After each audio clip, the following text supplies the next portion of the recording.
Humans of the cardboard, welcome back to Just Nuts, guys. I feel like I'm a little out of practice with these discussion videos. I feel like I've been doing a lot of news videos lately.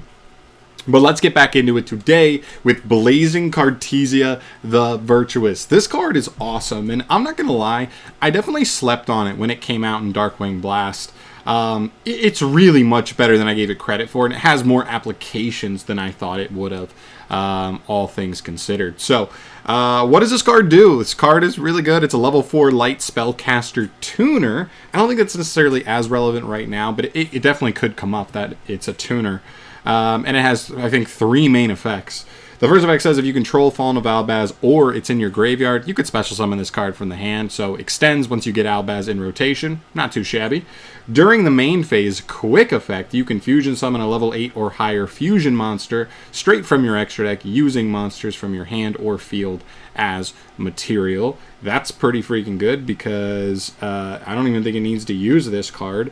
Not that it would have been bad if it had to use this card. Sometimes you're going to want to use this card because it's more resource efficient that way, because one of the downsides of fusion summoning in general as a mechanic is generally you need 2 monsters and a fusion spell at least, generally for basic fusion stuff. But this card being one of the bodies and a fusion spell means you only need the one other body in hand or on field. So that's pretty good, and I love that it's a quick effect. That is so important, so that way you can leave this card up and have a quick fusion on your opponent's turn, depending on the kind of deck you're playing. That can also be really good. And lastly, during the end phase, if any fusion monster was sent to your graveyard this turn, you can add this card from the grave back to your hand, so it also rotates itself back to your hand consistently. I love it. This card's really good. I mean, just reading it, the card seems way better than I ever gave it credit for. And that's my fault, because I think when I saw that this was an Albaz card, I think I put myself in that framework of mind where, like, oh, how does this work with, like, Albaz decks? And I thought it was okay, but I wasn't sure how truly good it was. It's better than I gave it credit for. So, and a couple of other things to make note of here. First and foremost, Fusion Deployment is a really cool spell card that really hasn't seen enough play, I think, so far.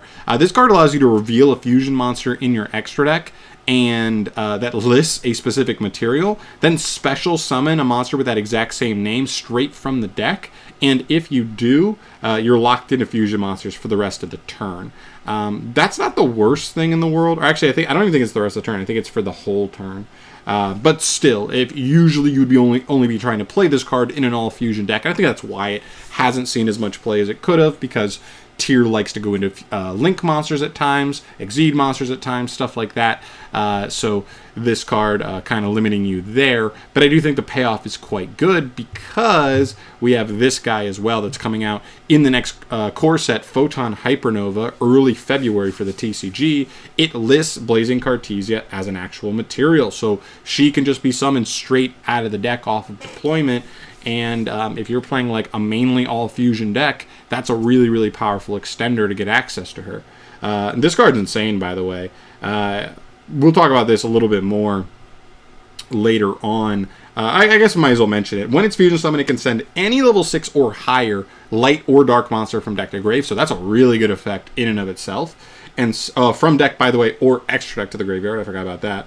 And the other effect is if a monster is special summoned by an opponent's activated monster effect, you can banish this card from field or graveyard to special summon a Dogmatica from deck or a Despia from extra deck.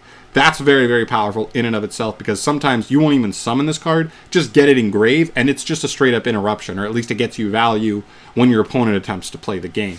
Very cool. Very cool card.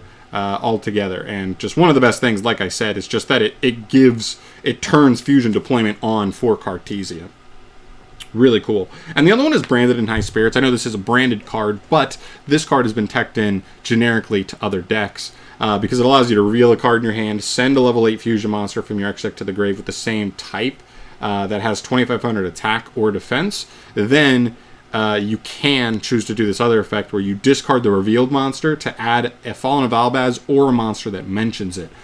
Cartesia is a card that mentions it. So you'd be able to dump one of your extra deck monsters that would get you value from grave, and also just search Cartesia in the same fell swoop, which is really good in certain decks. These two cards giving you easy access to the card definitely helps. So let's talk about some of the best targets. There's not a ton, but there are a select few that I think this card really has some cool factors in. We've already seen this card have a little bit of play in Tearlaments. I think the one downside to the card is that sometimes if you have to use itself as material, you don't have like 2 tiers in hand, you wouldn't be able to make a tier fusion because of the specific requirements they need to fuse.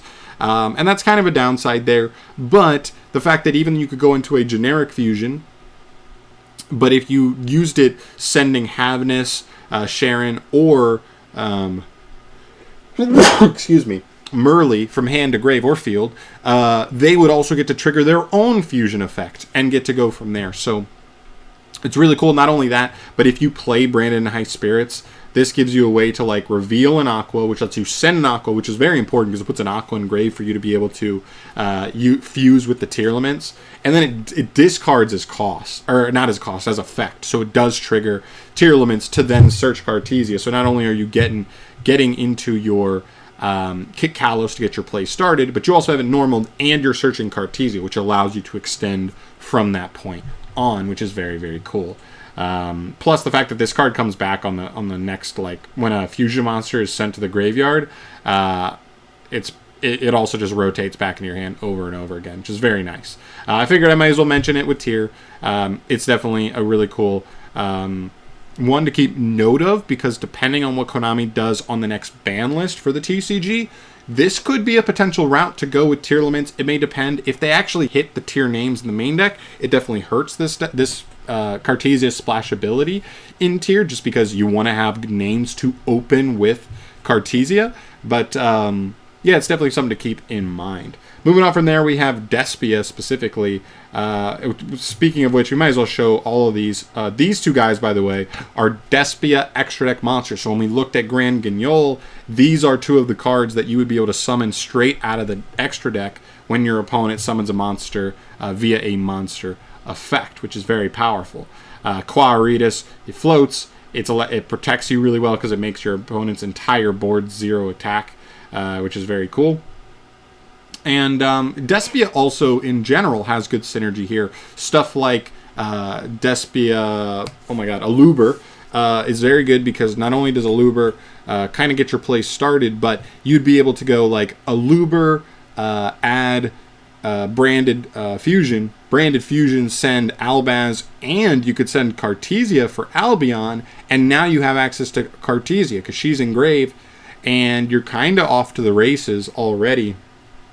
Got access to her off of another generic card, you know, and just the fact that she is just a light, so it is pretty easy for any deck that just plays the branded cards for branded fusion to be able to get access to her in the grave, because she adds herself back on the end phase. So even just for the grind game, her just being able to rotate back and be another follow-up card is really, really nice.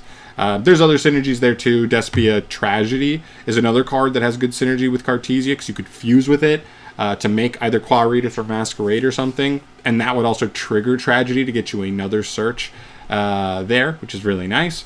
Yeah, there's a lot of good factors here for sure. There's definitely some good synergy, especially since you might, well, maybe you don't want to play Branded in High Spirits in this deck because there's just not as much of a payoff for it, because you just don't play enough of the right type monsters. But still, Fusion Deployment's a more relevant one, I think, because this deck doesn't usually summon outside of fusions hardly at all, so definitely one to keep in mind. Proskenion, really cool card as well, can allow you to potentially steal an opponent's extra deck monster from graveyard.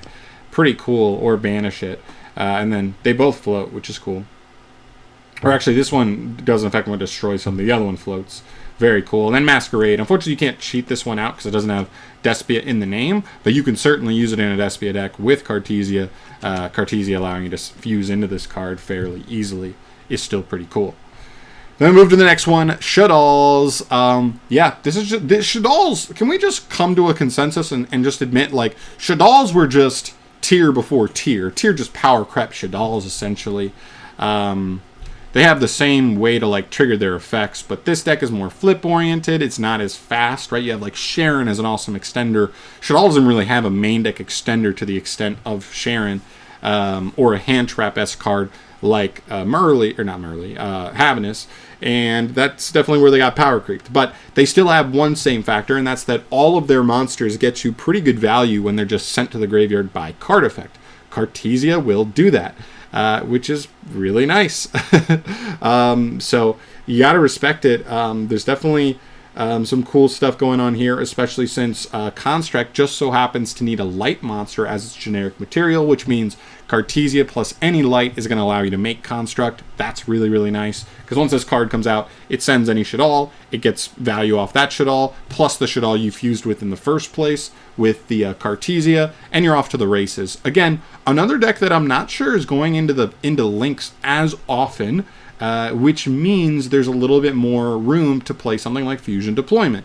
I don't know about High Spirits as much. I know they have some main deck spellcasters, but I don't know if they have enough to make Brandon High Spirits quite worth it, because you really want to get Grand Guignol sent if that's the case. But that could be something that's pretty interesting. Moving on here, Witchcrafter. Now this is one where I think the synergy is almost as perfect as it gets. First and foremost, this deck doesn't really need the extra deck aside from just making this one fusion, which means Fusion Deployment on the board. Brandon High Spirits also on the board because the entire deck is Spellcaster. So you also have super easy access for Brandon High Spirits to not only get Grand Guignol in the graveyard, but also get you to Cartesia. And then on top of that, the rotation effects are really, really nice. Her coming back, if like Vice Madame is ever sent to the graveyard, is really nice. As well as Brandon High Spirits, the fact that it comes back, this archetype thrives on needing spells in hand to discard for their disruption effects and engine effects. And that card rotating back, really, really good. This synergy for this archetype is particularly great. This is one of those rogue decks where, like, it has a really bad tier matchup, I'm not going to lie to you. But I do think if tier gets hit, like, really hard, this is a rogue deck that, like, not a lot of people are going to respect. But if you go out and, like, tier is not a super prominent force in the metagame, this with, like, Cartesia could be, like, the next really cool rogue deck that can actually perform really well. Keep an eye on this one. And the last one, or the last, like, archetypal one we'll talk about is Invoked Macabre. I have one more generic monster that's worth noting. Technically, this works. It's a little bit awkward just because there's a little bit of confliction here because Macabre needs lights and all the other invoked monsters need different attributes. So even if, like, best case scenario, you went Fusion Deployment, Summon Cartesia, normal Alistair, you'd be able to use Cartesia to fuse them off for the first Macabre, and then, or actually you could go for the other generic card. We'll talk about him. Then from there, you would use the actual invocation you got off of Alistair to make a second Macabre. Or, so the synergy is okay. It's a little bit wonky, but I don't think it's bad. That's definitely a variant you could look at for stuff. Maybe you could play like some weird branded invoked Cartesia deck. We've seen people try to make like a pure invoked control deck work with like a bunch of hand traps and traps. I think we're a little bit past that point in Yu-Gi-Oh! But maybe with these updates and like some extra power added in with these other cards and engines, this deck could be something again. And the last one here that's worth mentioning is Iwas, the Magistus Spell Spirit. This card pretty much allows you to like quick effect steal an opponent's monster by equipping this card to it. It also will give it 1,000 attacks, so you can't activate that monster's effects, but it's going to get a 1,000 boost, and you just have it now to use as a beater. So it's a pretty good interruption, and because it takes any Magistus monster plus a spellcaster, I know that sounds not super good, but considering because we have the Magistus Link 1, any level 4 lower spellcaster can get you to a Magistus. That being said, you can't do that Link Summon unless if you've used the Fusion Deployment, so keep that in mind as well. But this card's another one to keep in mind for stuff like, I would say, Witchcrafter, where maybe you have like a Veiler in hand, and you just don't have access to another Witchcrafter monster to fuse with. So if you just want to guarantee an interruption, let's just make Iwas. We've just got a free steal. That can be good enough at times, so we'll take it. It's another neat card. Magistus needs to summon Lynx and Exceeds and all this other stuff. I don't necessarily think Cartesia fits perfectly with them. It has some cool synergies here there. It's just not perfect. But it's still a cool card to keep note of for as far as the card is concerned. So, yeah, it's a really, really cool card. I think any Fusion deck that comes out down the line, it's definitely going to be like, this is one of those cards where I might have to come back to every single Fusion deck that comes out and just be like, hold on, does this work? And maybe most of the time it's not going to work. But we're going to have archetypes down the line. As the more generic they get, we've seen power creep. Shaddoll get their awesome structure deck. And then a couple years later, we get Tearlaments. We're seeing the power creep with these generically abusable fusion archetypes. And especially since fusion is like clearly Konami's like favorite extra deck mechanic. And so I definitely think Cartesia will come up. But there you go. There's my video talking about Cartesia. Pretty in-depth, going into all the options as well as just kind of the basis of the card. I'd love to hear your guys' thoughts down below on this card in general. Did you sleep on it like me? I never picked it up, and now it's like 15 bucks a pop, which isn't bad for a secret. But if you want to get a play set, you're looking at almost 50 bucks. So, you know, we'll see where I go from there. I definitely want to get it because I do want to try it with the Witchcrafter stuff when Photon Hypernova and Grand Guignol comes out. But obviously that's going to have to wait until then. But yeah, let me know your thoughts down below. Like I said, thank you so much for watching as always, guys. I will see you in the next video. Subscribe if you have not yet and you want to stay up to date on all things Yu-Gi-Oh! News, as well as some of these discussion videos, ranking videos, stuff like that I also do. And then deck profiles, of course, will be down the line. We're in kind of a dry spell right now on those, but we'll get them soon enough. Thanks for watching, guys. I'll see you in the next one. Peace.